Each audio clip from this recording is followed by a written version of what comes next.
السلام علیکم ناظرین، اللہ کے ہر کام میں کوئی نہ کوئی حکمت چھپی ہوتی ہے۔ آج آپ کو ایک ایسا قصہ سنانے جا رہا ہوں جسے سن کر آپ حیران ہو جائیں گے اور دنگ رہ جائیں گے۔ ایک مرتبہ اللہ نے حضرت اسرائیل علیہ السلام سے دریافت کیا کہ اے اسرائیل، آج تک جن لوگوں کی روح تو نے قبض کی ان میں سے کسی پر تجھے رحم بھی آیا؟ اسرائیل نے عرض کیا، اے پروردگار، تو خوب جانتا ہے کہ روح قبض کرتے وقت ہمیشہ میرا دل دکھتا ہے، لیکن تیرے حکم سے سرتابی کی مجال کہاں؟ خدا نے پوچھا، یہ بتا تجھے سب سے زیادہ رحم کس پر آیا؟ الہی، ایک موت ایسی ہے جو بھلائے نہیں بھولتی، اور وہ غم ایسا ہے جو تنہائی میں بھی میرے ساتھ رہتا ہے۔ ایک کشتی مردوں اور عورتوں سے بھری ہوئی سمندر میں سفر کر رہی تھی۔ تو نے حکم دیا، اس کشتی کو فنا کر دے۔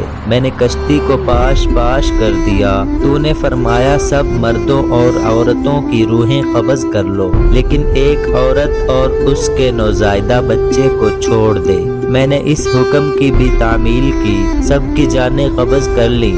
ایک بہتے تختے پر ماں اور اس کا بچہ رہ گئے، اور پھر وہ تختہ سمندر کے کنارے پر پہنچ گیا۔ میں اس ماں اور بچے کی جان بچ جانے سے بہت خوش ہوا، لیکن پھر تیرا حکم آیا، اے اسرائیل، جلد ماں کی روح قبض کر اور بچے کو اکیلا چھوڑ دے۔ اے باری تعالی، تو خوب جانتا ہے، یہ حکم پا کر میرا کلیجہ کانپ گیا تھا۔ مجھے اس شیر خوار بچے کو اس کی ماں سے الگ کر کے جس قدر تکلیف پہنچی تھی، اب اس واقعہ کو ایک مدت بیت چکی ہے، لیکن وہ بچہ مجھے بہت یاد آتا ہے۔ اللہ تعالی نے فرمایا، کیا تو جانتا ہے کہ وہ بچہ اب کہاں ہے اور کس حال میں ہے؟ اللہ نے فرمایا، اے اسرائیل، سن، جب تو نے ماں کی روح قبض کی اور بچے کو تنہا چھوڑ دیا تو ہم نے سمندر کی ایک موج کو حکم دیا کہ اس بچے کو احتیاط سے ایک ویران جزیرے میں ڈال دے۔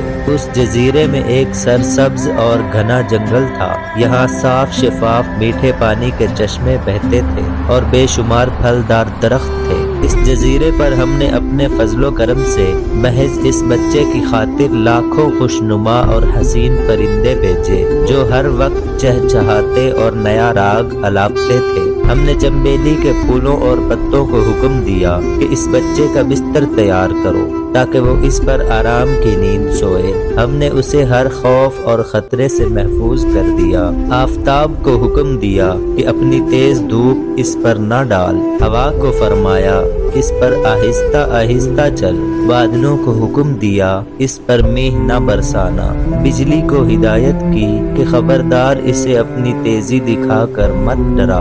انہی دنوں جنگل میں بھیڑیے کی ماتا نے بچے دیے تھے۔ ہم نے اسے حکم دیا کہ اپنے بچوں کے ساتھ اس انسان کے بچے کو بھی دودھ پلا، اس کی دیکھ بھال کر اور اسے کوئی دکھ تکلیف نہ پہنچنے پائے۔ اے اسرائیل، اس نے بھی ہمارے حکم کی تعمیل کی، یہاں تک کہ وہ تنہا اور بظاہر بے یار و مددگار بچہ پرورش پا کر خوب صحت مند اور بہادر ہو گیا۔ ہم نے اس کے پاؤں میں کبھی کانٹا بھی نہ چبھنے دیا۔ دنیا جہان کی نعمتیں اسے عطا کی اور وہ ان کا شکر بھی ادا کرتا تھا۔ اور اب اے ملک الموت، تو جانتا ہے وہ بچہ کہاں ہے اور کیا کر رہا ہے؟ اسرائیل نے سجدہ کرتے ہوئے عرض کیا، تجھی کو علم ہے اے میرے پروردگار۔ اللہ تعالی نے فرمایا، وہ بچہ نمرود بن گیا اور اسی نے میرے خلیل ابراہیم علیہ السلام کو آگ کے لاوے میں جھونکا۔